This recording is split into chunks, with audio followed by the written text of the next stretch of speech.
Excellent. All right. Hello, everybody. Now I have to have my radio voice on now that we're recording. We're going to go ahead and get started. People will jump in as they can, but remember, I will be posting this to the Institute du Fromage YouTube channel for you to view, and I should be uploading both of them this afternoon, the previous one as well as this one, so that you can review that. I also have many other CCP review videos up there from last year and a couple years before. The information has not changed. Those videos are still viable with great information.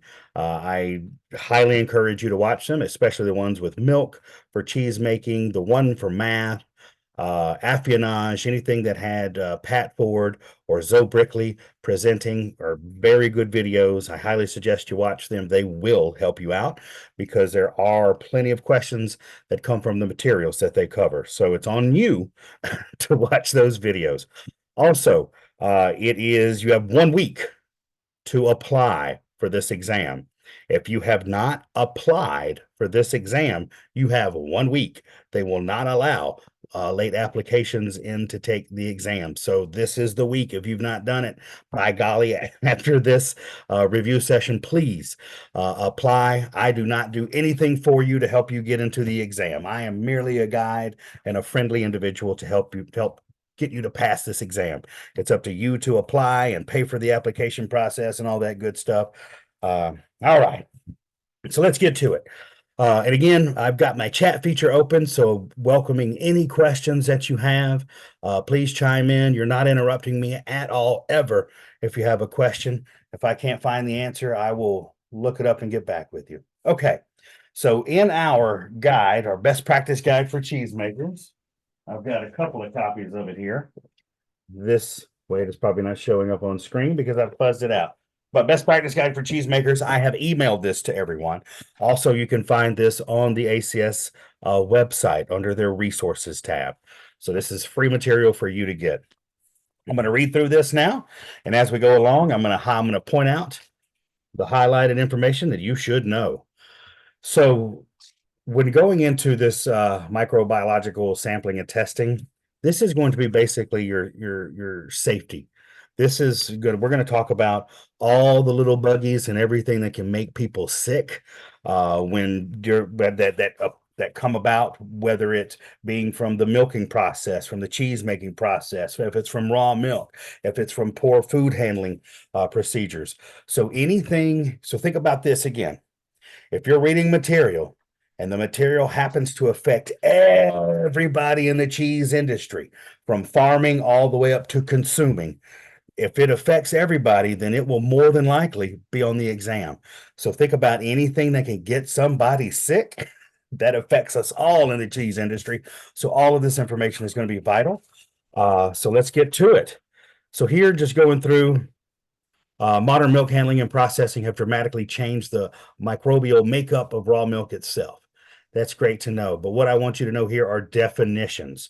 So, the definition of psychotrophic bacteria used in the dairy industry includes organisms that grow at 45 degrees Fahrenheit or less.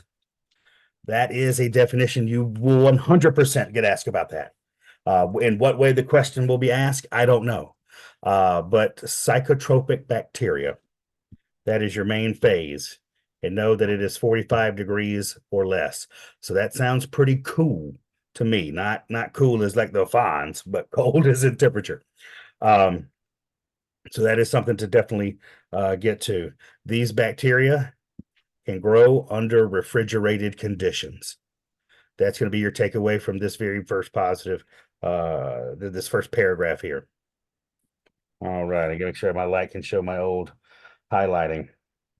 Then we're going to come down here. Psychotrophic bacteria are significant in the microbiology of milk, include both gram-negative and gram-positive organisms.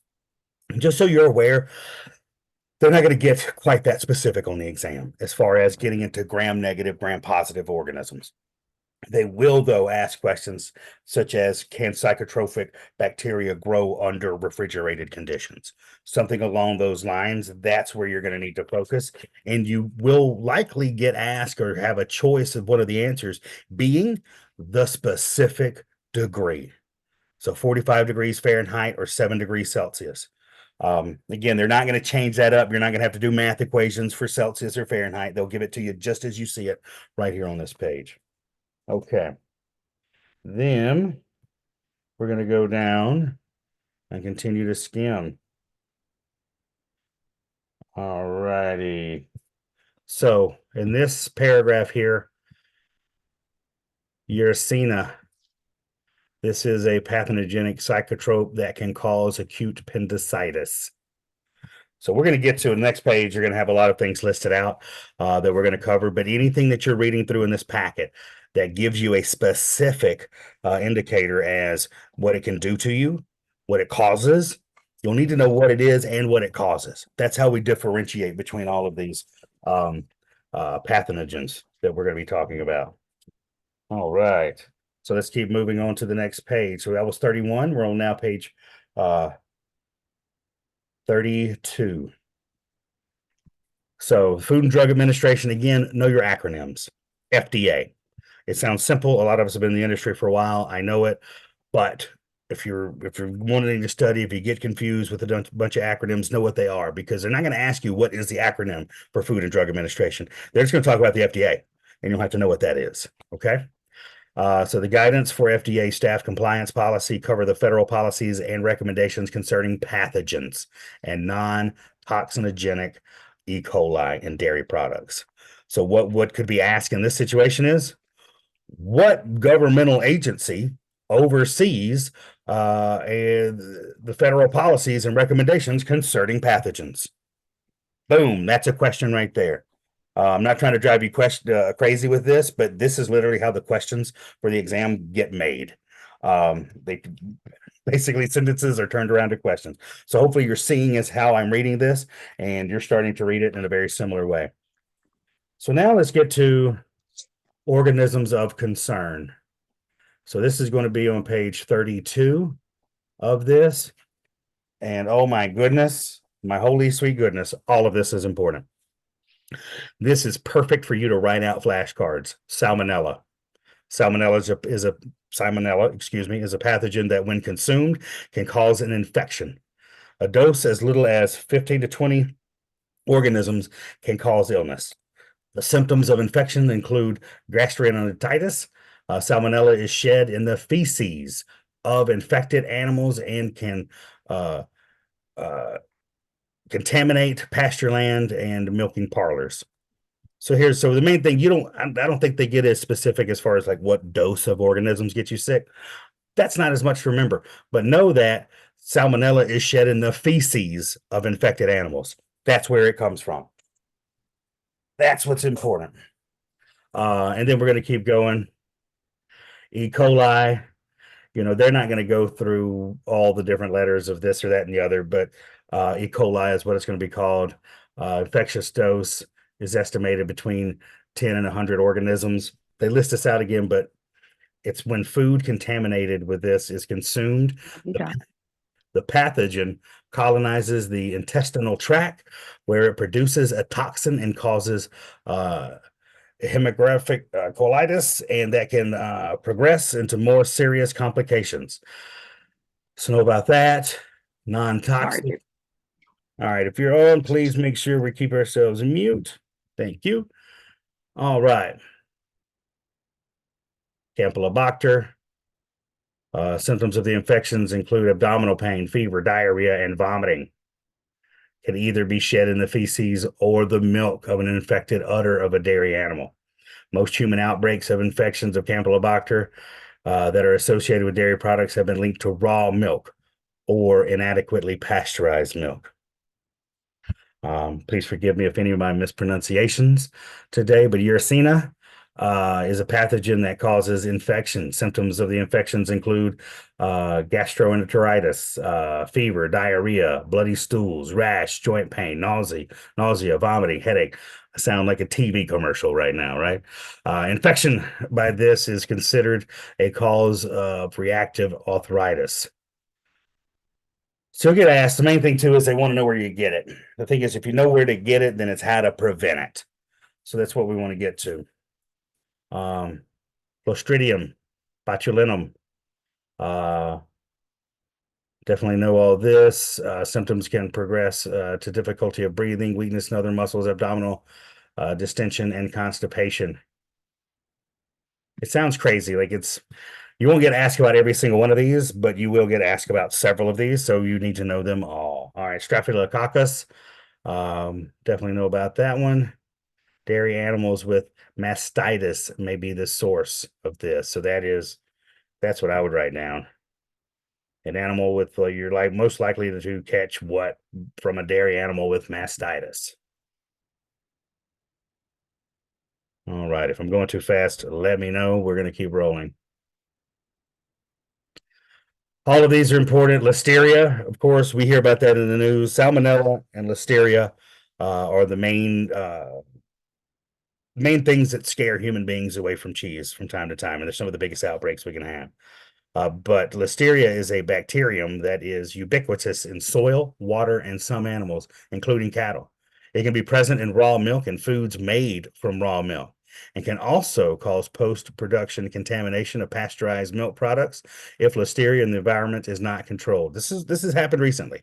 If you watch the news, anything, you've definitely seen this happen with a lot of recalls. Listeria can grow even in cold environments and under refrigeration. Uh, Listeriosis is a rare and serious illness caused by eating food contaminated with listeria. Recent outbreaks have been linked to products as diverse as cantaloupe, soybean sprouts, caramel apples. You can get it from nearly anything, but listeria, 100% know about that. Okay, we're going to keep going through my notes. Awesome. And continuing on, the Food and Drug Administration maintains guidelines establishing unacceptable levels of pathogens, stating that the FDA will review the available evidence on a case-by-case basis to determine whether a dairy product is altered, and in doing so will be guided but not bound to the following general statements of policy regarding to those products and pathogens. All right, so know about that. Let me keep going here. If we keep going down, you're just going to see more. And look this up. Now, this is not all the information that you need to know, but for salmonella, when you see it in any of your reading materials, stop, take a note. Those are definitely good note cards to have. Any of these, Listeria, E. coli, Staphylococcus, you need to know them all. All right. Milk testing. Milk testing is very important. Let's see here. This is what I had highlighted. It is strongly recommended that testing for pathogens should not be done in the dairy plant, but rather samples should be sent to an accredited outside independent laboratory to prevent the introduction of unwanted microorganisms through the laboratory and normal testing procedures. So you get little tidbits like that as you're reading along.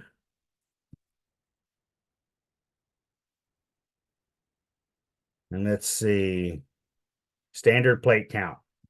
This is something that's really important. So the total count of aerobic plate count is determined by the standard plate count. SPC is a standard of which other screening tests are compared. So you need to know about those. All righty. Coliforms are groups of organisms used as indicators of sanitary conditions.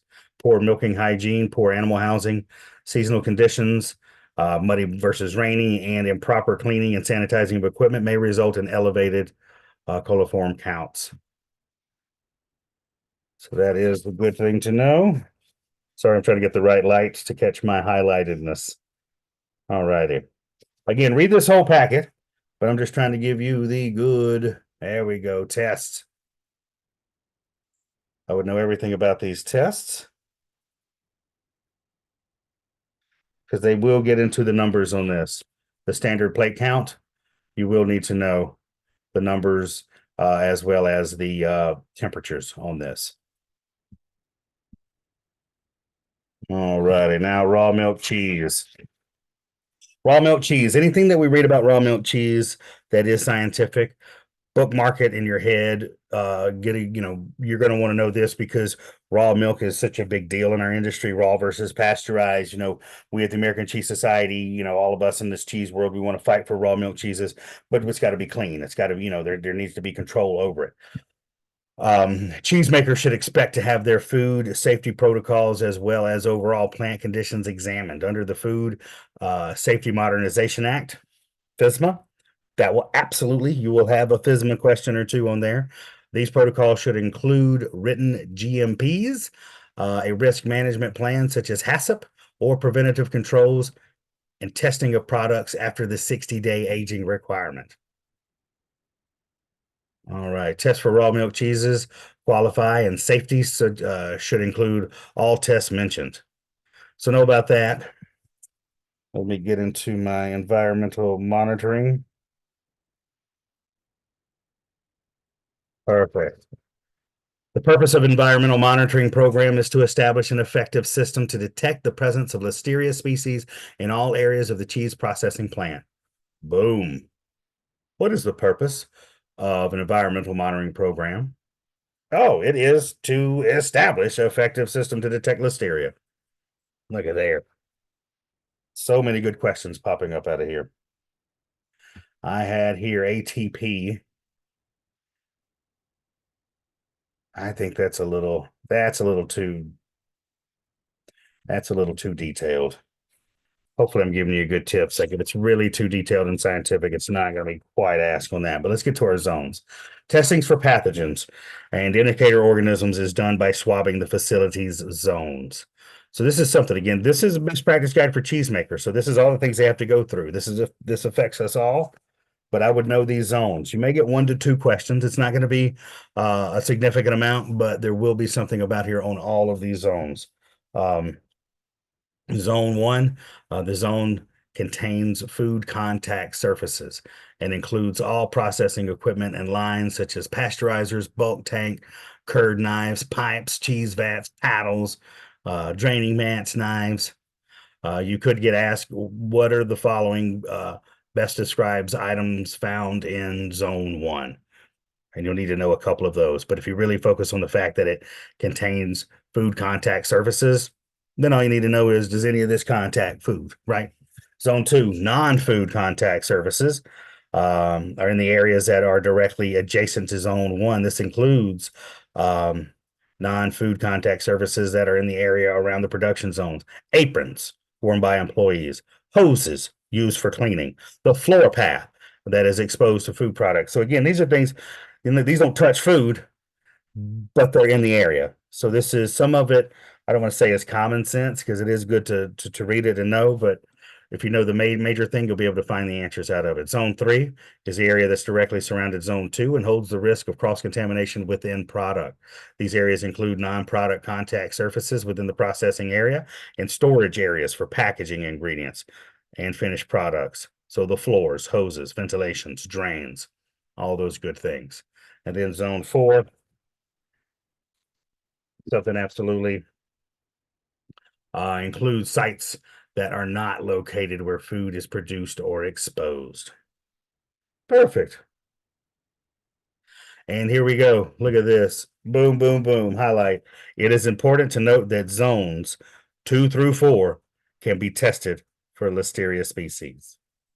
Excellent. All right, frequency of environmental testing. We're going to keep going through here. Read all through this. I don't have as much of that highlighted. Testing frequency is at the discretion of the producer, but is recommended monthly. So that's something to know. It's recommended monthly. All right. Product 4.4. Excuse me, I'm not hesitating. I'm reading my notes to make sure I'm not missing anything for you. If we do a 4.2. All right, those were good. That's good information. All righty. Product testing. When present in high enough numbers, pathogens can survive many processes, steps, and controls. For this reason, product testing is important to verify the efficiency of interventions and process controls. Read through all this, good information. Frequency and product testing. So again, I got product frequency, and the finished product testing will be very specific to the risk of the product. For example, soft, ripened cheeses pose a greater risk of pathogen growth than hard cheeses within a long maturation time. That could be a question. The frequency of testing can be anywhere from weekly to biannually and should be reviewed and increased or decreased per the laboratory results obtained and any changes within the business. A lot of times, I know a lot of cheesemakers that will actually test each batch of their product to make sure that everything is good. Okay, now we're going to hit number 5. Now we're getting into definitions and classifications of cheese. And I always remind people that when classifying cheese, organizing cheese, I always tell people in my classes that you could ask 10 cheese experts or teachers or whatever how to organize, classify cheese, and you're going to get 30 to 40 different answers. Use what ACS is, how they're organizing it, and their classifications. It's it's the American Cheese Society test. So no matter what any other book says, I'm giving you an advice. Refer to the ACS manual in anything that you have a question about. All right, cheeses can be defined and classified in many different ways. Examples of classification include milk type, texture, fat content, ripening method, or country of origin. That whole thing, that is a question. What are some of what are ways that one could classify cheese? And you'll get a good list. A could be milk type, texture, fat content. B could be shape, size, color. Because everything out there, you're going to be given 4 answers. One is going to be the most likely answer or the best answer, while the other 3 are what we call distractors. And if you think of it like that, they could help you really knock out a lot of whitewash, basically, that's out there. All righty. Ways to class regulatory definitions.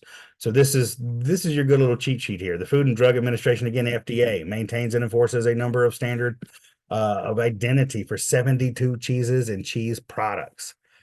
So that's a good thing to remember. The federal standards of identity, moisture, and fat content were established to promote honesty and fair dealing in the interest of consumers, as per the Federal Food, Drug, and Cosmetics Act. I think that could be a good question. Perfect. Let's see here. In federal standards identity, cheese can be categorized by name, as well as by additional categorical standards characterized by moisture and fat in dry matter. All right. Let's keep moving down here. These are all good to know. Here is, all right. Fat, there we go. This is your equation to know. Fat is expressed as a percentage. So looking at this, I want to read over this for you. So I want to make sure that you kind of highlight page 44. 44. The moisture content of a cheese is an important characteristic that is used to help differentiate cheeses when classifying them in conjunction with the fat content. Fat content provides a measurement of fat within the cheese that is used to meet the standard of identity. There are 2 ways in which the fat content is expressed. The fat content as the fat as a percentage of the solids, and fat as a percentage of the cheese as a whole. Fat as expressed by the percentage of solids is referred to fat on a dry basis. So percentage fat by dry basis. And then you have fat in dry matter, FDM, or fat in water-free substances. Fat is expressed as a percentage of the cheese as a whole is referred to as fat on an as-is basis or a weight-by-weight basis. For example, brie may contain 60%. All right, now we're getting in a little too deep. You will be asked how to calculate fat in dry matter. So fat in dry matter is what to remember. I apologize that I am not a great math teacher, but the video that I sent you all a link to last week has it being explained by Zoe Brickley. And I guess it is fair to say that the day before the exam in Buffalo, New York, at the Hyatt Regency, I will be holding a live in person full day review session where I will bring in other speakers to help reiterate some of this information. I'm still waiting on a reply back, but hopefully Zoe will be there in person. And that's going to be, if the test is on the 10th, this is on the 9th. So make a note if you want to come fly into Buffalo, New York earlier. And again, I will send this out in an email. But I'm not great at the math, so I don't want to confuse you, but I'm going to bring in people who are great at math to help you out. Hopefully that's okay with you. If not, you're going to have to deal with it. But notice these percentages, these equations are good to remember. All right. Artisan, farmstead, and specialty definitions. This is huge. Absolutely know these. Boom, boom, boom, boom. Page 44, super important. Artisan. I use these in my classes, and again, this is how the American Cheese Society defines these words. So this is actually, these are what you need to follow. The cheese is produced primarily by hand in small batches, with particular attention paid to the tradition of the cheesemaker's art, and thus using as little machination as possible in the process of the cheese. That is artisan cheesemaking. Farmstead cheesemaking. The cheese must be made with milk from the farmer's own herd or flock on the farm where the animals are raised. Milk used in the production of farmstead cheeses may not be obtained by any outside source. That is farmstead. Now, specialty cheese is defined as a cheese of limited production with particular attention paid to natural flavor and texture profiles. So those are, I would definitely highlight those. That's, if you don't get asked all three of these, you will 100% be asked one of those. And that's just good to remember anyway. Those are just good things to know. All right, ACS judging and competition categories. I would know these. These are good. You're not going to get asked about every single one of them. They're not going to send you a list and say, which one is not a category? I don't think they'll ask that. But these are good to ask because they'll just speak about them in sentences and in questions. And you're going to need to know what they are to really continue to keep up with the test, so to speak. Milk source or milk type. Milk source plays an important role in cheese production. Cheesemakers have the opportunity to produce cheese from the milk of many types of hooved animals. Hooved animals, I would also know what a ruminant is. All of these animals that we make cheese from are ruminants. Make a note of that.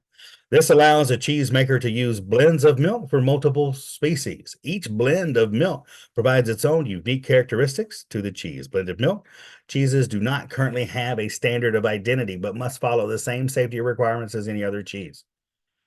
All right, milk treatment. You're going to know this.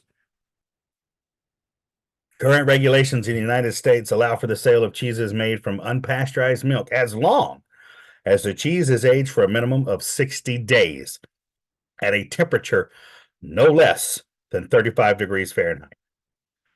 That is on the test. Boom, boom, boom. I think y'all probably have gotten 20 questions so far just today, just in 30 minutes of reading. But this is, I think, in what way they ask it, again, I don't know. But something will be asked about knowing that the cheese has to be 60 days or older to be sold as a raw milk cheese in the United States. And I think it's good to know. The only thing that may stump you is if they throw a different degree in there. Cheese is made using milk that has been subjected to heat treatment below that of pasteurization, cannot be labeled as pasteurized. All right, and that would be what's called thermalized. So if you want to make a note and you're making notes, know what thermalization is. Thermalized cheese, that is cheese that is not quite pasteurized because it has been heated up, but not quite to the temperature of pasteurization.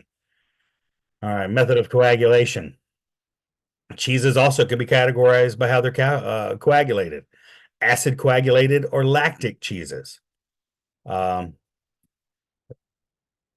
Let's see, the precipitation or separation of curds from milk by the addition of acid has been common for many years. Vinegar, acetic acid, citric acid, lemon juice, lactic acid, and even hydraulic acid have been used to produce curds. Boom. That's a question right there. Going through reading this, what are some of the forms of acid coagulated or lactic set cheeses? Or in what ways can you curdle milk without rennet? And here's knowing that all of these can be used or added. I think that's very helpful. This is a good one. Okay. Examples of acid produced cheeses include fromage blanc, and fresh chev. These cheeses have a high moisture content, over 50%, and a shelf life of only a few weeks. All right. Coagulation by acid and heat. Coagulation by acid and heat occurs when milk whey blends, or just whey is heated to at least 176 degrees Fahrenheit. Again, I'm not trying to wear it into the ground, but you will always see it written like this: 175 degrees Fahrenheit with the Celsius next to it in parentheses.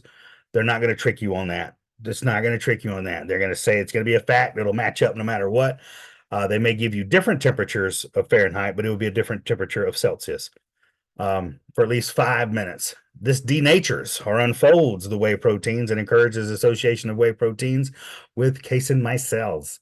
Once the milk is at the desired high temperature, acidification is slow and gentle agitation. The casings in the whey proteins will coagulate together and form curds. The curds produced are small and fragile, resulting in a short shelf life and greater than 50% moisture content cheeses. Heat coagulated ricotta, paneer, and queso blanco are examples of this cheese. I feel like a lot of this is going to come down to like what style of cheese fits into it.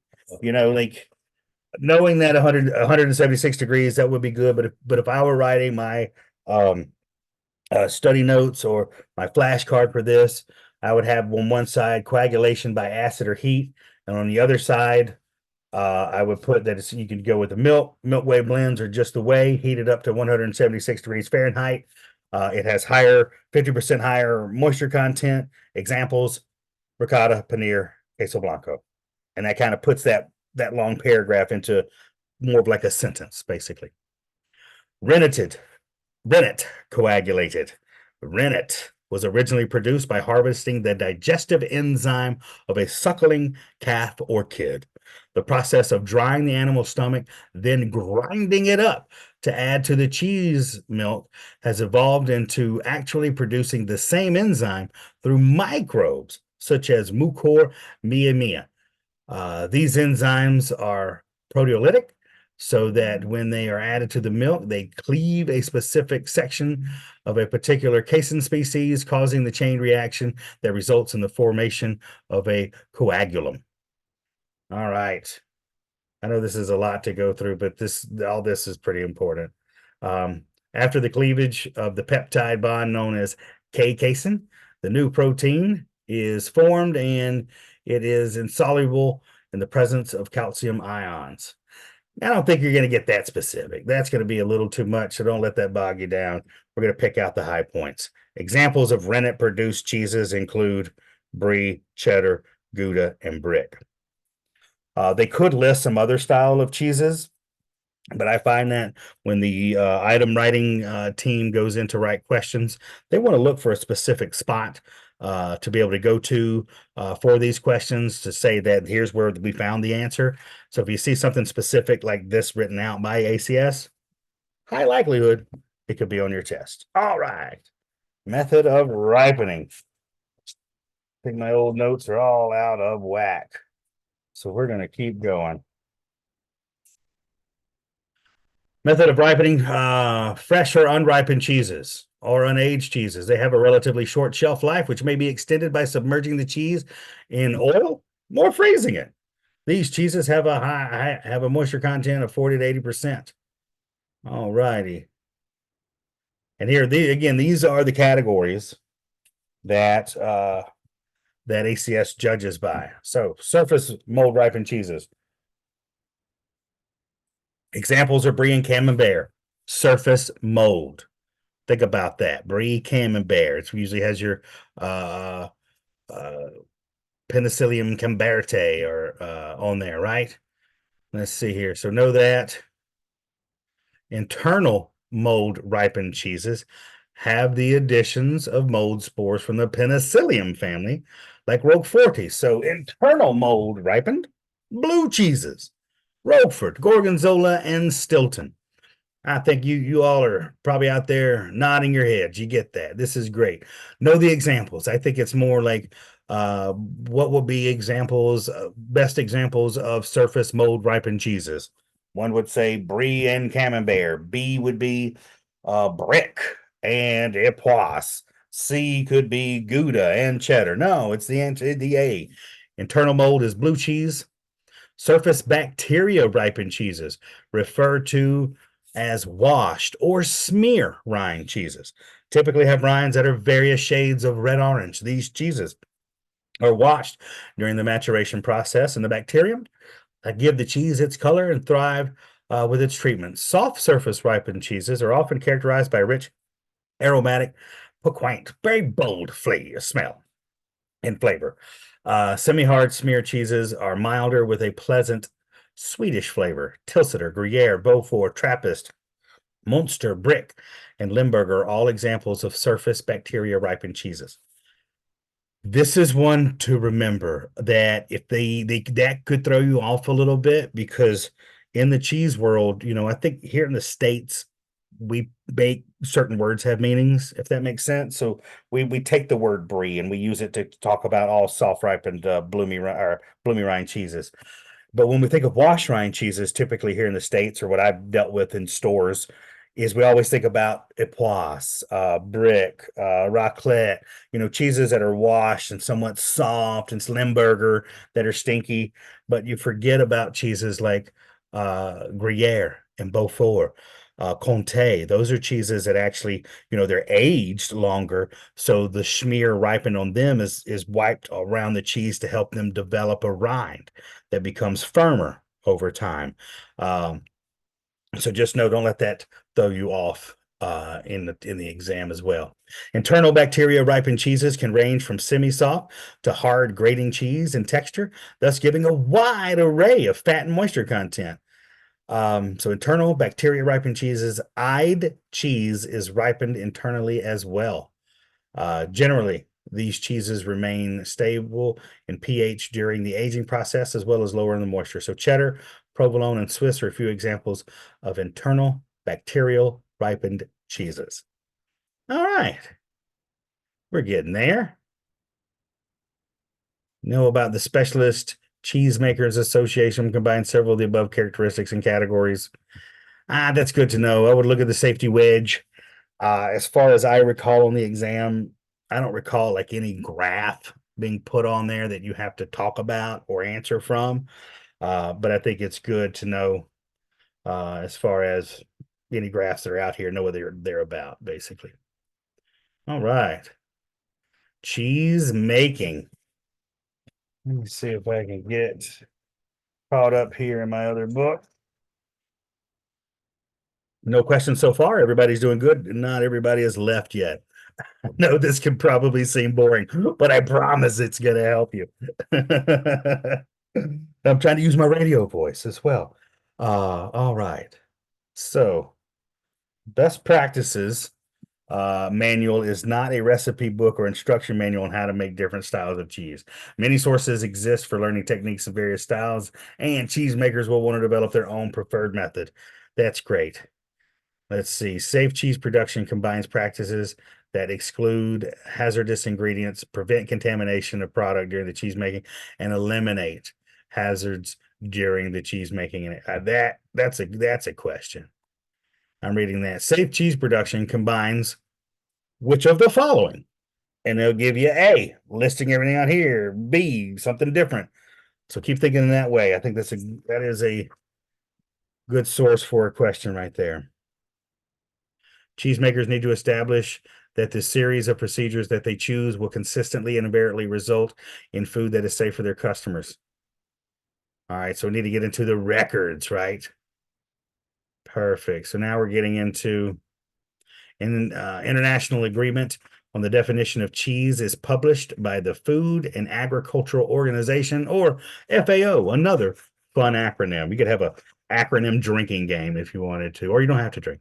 Of the United Nations, of the World Health Organization. All right. So the Milk and Milk Products Codex. Boom, that sounds super important. I would know that. Defines cheese as cheese is the ripened or unripened soft, semi-hard, hard, or extra hard product which may be coated and in which the whey protein casein ratio does not exceed that of milk obtained by coagulating wholly or partially the protein of milk, skimmed milk, partially skimmed milk, cream, whey cream, or buttermilk, or any combination of these materials through the action of rennet or other suitable coagulating agents and by partially draining the whey resulting from the coagulation while respecting the principle that cheese making results in a concentration of milk protein, in particular the casein portion, and that coincidentally, the protein content of the cheese will be directly higher than that of the protein level of the blend. All right, that sounds like a lawyer wrote that, right? Um, Notice the main thing is ripened or unripened soft, obtained by coagulating milk. You may get asked something about that. That whole sentence isn't going to be in there, so don't lose your stuff over that. We'll probably get to this soon, but cheese is created by the destabilization of dairy milk proteins using an enzyme. Lactic acid produced by bacteria, direct addition of acid and heat, and or combinations of the methods to create a gel. That should be hiding in here somewhere. All righty. And what about milk quality impacts the cheese consistency and the economics of cheese making? All righty. So I would know, read through this. Milk source. Cheesemakers need to test the incoming milk regularly to ensure that it's safe. Ensure its safety and quality. Excuse me. Testing must verify that milk meets regulatory standards. We know we need to do that. Milk source. So we're going to keep going here. All righty. So read all through this, the milk quality. I'm going through it. I've only got a couple things highlighted through here. I think my old book doesn't match up page by page here, but know that pasteurization, its goal is to kill bacteria and pathogens in milk. Plain and simple. Pasteurization's goal is to kill bacteria and pathogens in milk. All righty. Milk, and I'm reading this is from the older form, so bear with me. Milk can be bruised if it is handled in a way that results in free fat being present, or if it is agitated in a way that incorporates too much air into the milk. So bruised milk. All right, there we go. Now let's get back to our page. All righty. Cheesemakers can control these risks. So here we go. Milk can support pathogens and spoilage of organisms that are most likely the source of food safety problems in cheese, as discussed in Chapter 4. Preventative controls to produce safe cheese must include strategies for dealing with those microbiological hazards. Cheesemakers can control these risks with legal pasteurization of reasonably high quality milk. Pasteurization has been shown to produce at least 5 log reduction in microbial populations for all major pathogens and concerns of cheese making. That is, 1 million listeria cells per unit would be reduced to less than 10. I don't think we're going to get that specific. More thorough consideration of legal pasteurization provides insight to this standard. All right. Here we go. This is what you want. Pasteurization requirements for fluid milk are also contained in the Pasteurized Milk Ordinance, PMO, that has become a standard for some state regulatory officials. The principle of pasteurization is that each particle of milk must be heated to a specific temperature for a specific period of time. And here we go. This I would write down right here, right now. For instance, the high temperature, short time pasteurization, boom, HTST. This will be on your test. This is on there. So high temperature, short time, the minimum is 161 degrees Fahrenheit for 15 seconds. Write that down, know it, love it, live it. Any of these pasteurization temperatures and times, they will ask, and you will have to be specific with it. And it can get tricky. There's short temperature, high time. It changes up. But know this, high temperature, short time, 161 degrees Fahrenheit for 15 seconds. That's on your exam. Now, to guarantee that this standard is met, equipment is designed so that any milk which does not have the required holding time will flow back into a holding tank rather than go in the vat. I don't even think that goes on the test. To prevent leaking, I mean, read this. Definitely read all this. You're responsible for all of it. But I don't think a lot of that is on there. I mean, of course, you got to protect your seals, but they don't waste questions with that. All right, so we're going to keep going. Definitely know it. With BAT pasteurizers, recording devices indicate that time and temperature conditions are met. That would be something good to know. Temperature controls include the air above the milk so that not to drop the milk, so that no drop of milk on the surface can be below. Okay. All righty. A wide variety of other treatments are being used to reduce microbiological risk in milk. Some of these involve heat treatment of milk that does not meet the standards of the pasteurization, but may significantly reduce populations of bactofuges are milk separators. I don't remember that being on there so much. Here we go.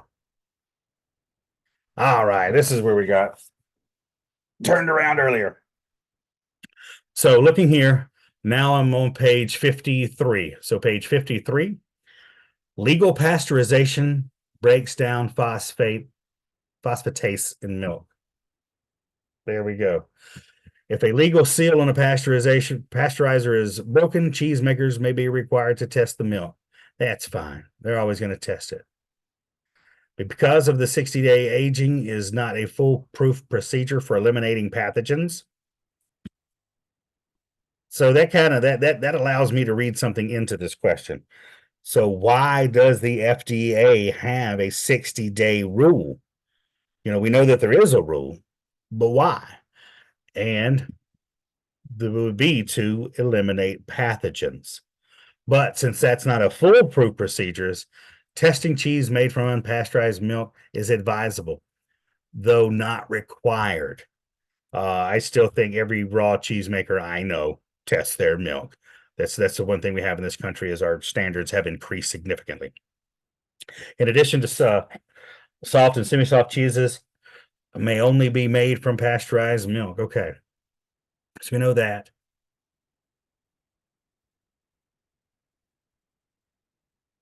All right, definitely read all of this. Cheesemakers face the challenge of knowing the documentation. So the hazards control. Again, read this on your own. I was highlighting the high points. You have to test. All right. Getting started. 6.2. One protection for cheese is to have a level of acidity that is not conducive to growth of pathogens. Most cheese goes through at least some phase where pH is reduced at least below 5.3. That's probably good. So at what level of pH is a cheese acidity level thought of as not conducive to the growth of pathogens?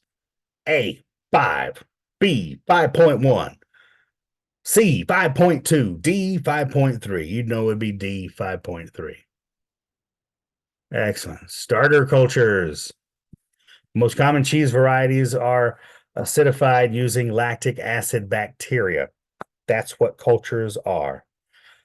These starter cultures metabolize lactose, releasing lactic acid. That's just a very good way to put it.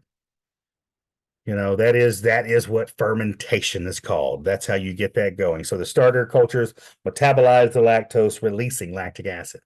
Enhanced acidity may create less hospitable conditions for growth of some pathogenic bacteria. In addition, starter bacteria may produce bactericins and metabolites that kill pathogenic bacteria. I don't think they're going to get that. They're not going to get that specific for you. Starter cultures for cheese have other critical purposes, especially impacting flavor development through the release of enzymes that break down proteins and fats during aging. Oh, that sounds like a little definition to me. Read it one more time. Starter cultures for cheese have other critical purposes, especially impacting flavor development through the release of enzymes that break down proteins and fats during aging. So, where does the flavor cheese come from? It comes from, besides the milk, it comes from the bacteria releasing of enzymes that break down the proteins and fats. That's fun. I had a good time with that. Starter cultures impact elasticity, of the cheese body and may produce gas to produce flavor and open texture in cheese. The initial acidification step is a preparation of coagulation curd formation. So, like all of this, the starter culture goes into I always think of like Emmentaler. If you want an example of that, the specific cultures that are used in that create a little bit more your CO2 release while working through the cheese, and it makes it elastic. I think that's kind of fun. All right. Purchase starter cultures may be of high quality from a reputable source and if properly stored, either frozen or in dry storage to ensure the acid producing characteristics. This, believe it or not, I remember one question, at least one question being about this, about where do you get starter cultures? There are different types of starter cultures. That's what we're going to get to here in a second, which is they actually highlighted this in the book. These are going to be on the test. So before I read that to you, though, you know that there are storehouses where cheesemakers can purchase cheese cultures. There are some cheese facilities that create their own cultures. Like Sartori is an example. I just got to go there on a Wisconsin trip one time and saw they have a culture house where they blend and make their own culture. And that's why they want their cheese to taste specific, right? It's a certain recipe they have. There's also bacterial cultures can happen naturally in curdled milk, such as the way that they use for Parmigiano Reggiano. So just know those. And now, different varieties of cultures thrive in different temperature ranges. These differences are useful for enabling cheese makers to make different styles of cheese and control their manufacturing process. Dairy microbiologists classify mesophilic bacteria as strands of bacteria that can grow at temperatures between 50 and 113. So you need to write this down, know it, and love it. That's on the test. You will be asked about mesophilic bacteria, and you will need to know exactly what temperature range they can thrive in. 50 to 113, with optimal growth between 86 and 104.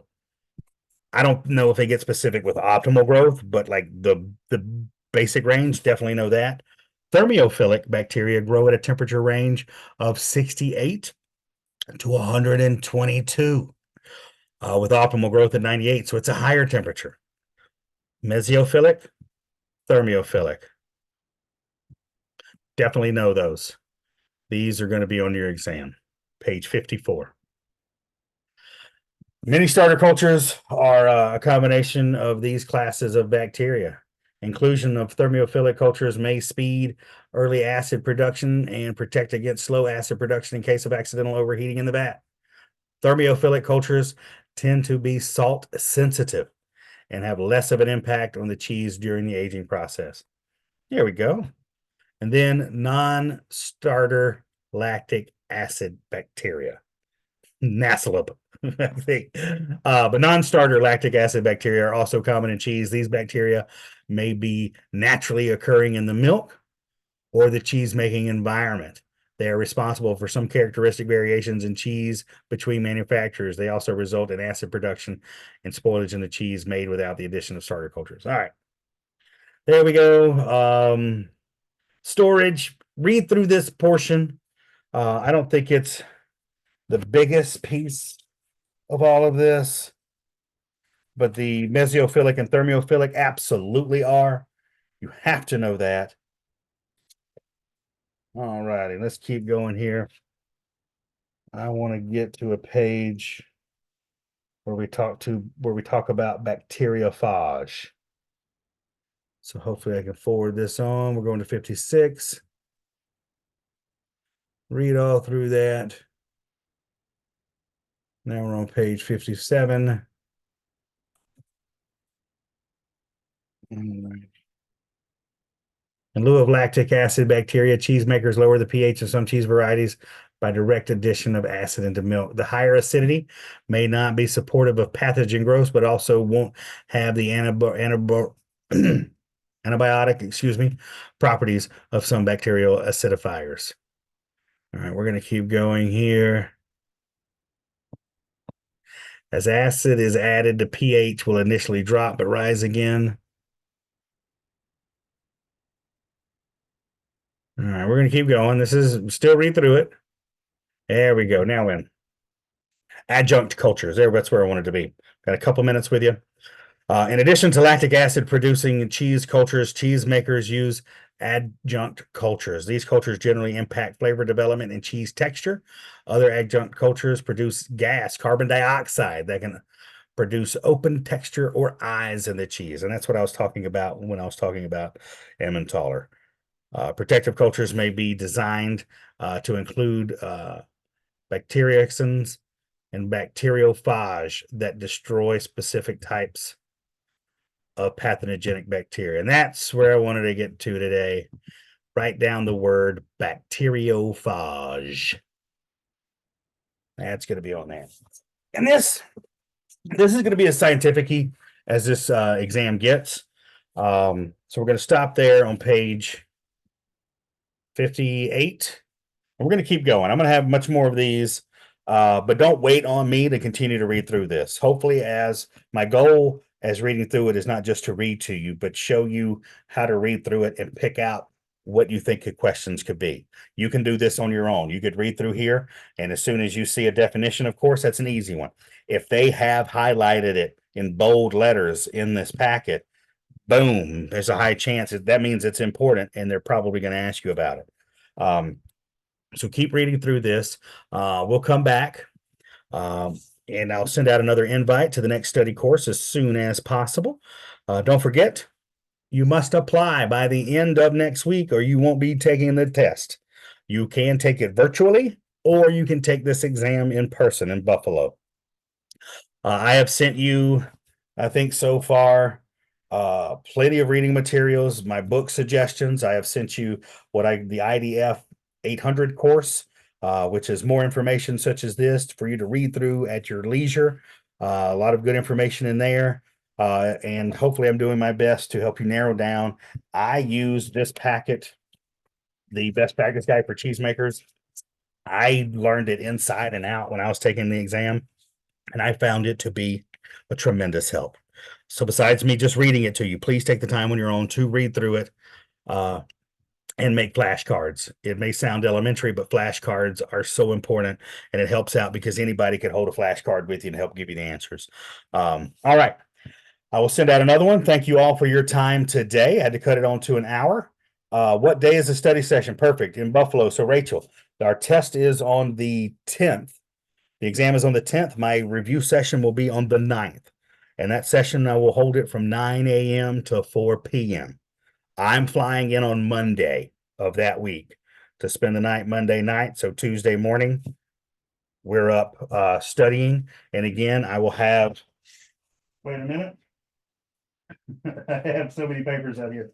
I had at my earlier disposable, I had last year's lineup close to me. Oh my God, I'm so embarrassed now. I will resend it. I thought I had paperwork, but I have at least 7 different producers or educators present. So like Molly Brown was there, Trevor Thomas. So I'm going to get people. So the 9th, plan to be there all day. It is free. Oh my God, it's free. It's what I try to do for you. But it'll help calm you down, and we'll also go over math in person. So it's a good day to be there. All right.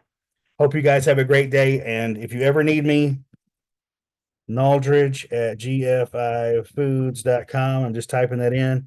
I'm happy to be here for you, whatever else I can do. Study. Don't wait on this. Watch the videos. Read on your own. Just listening to me right now will not be enough. So please keep studying. You can do it. You're going to do it. If I can pass a test, you guys can do it. All right. I'll talk to you guys soon. Have a great weekend. Bye.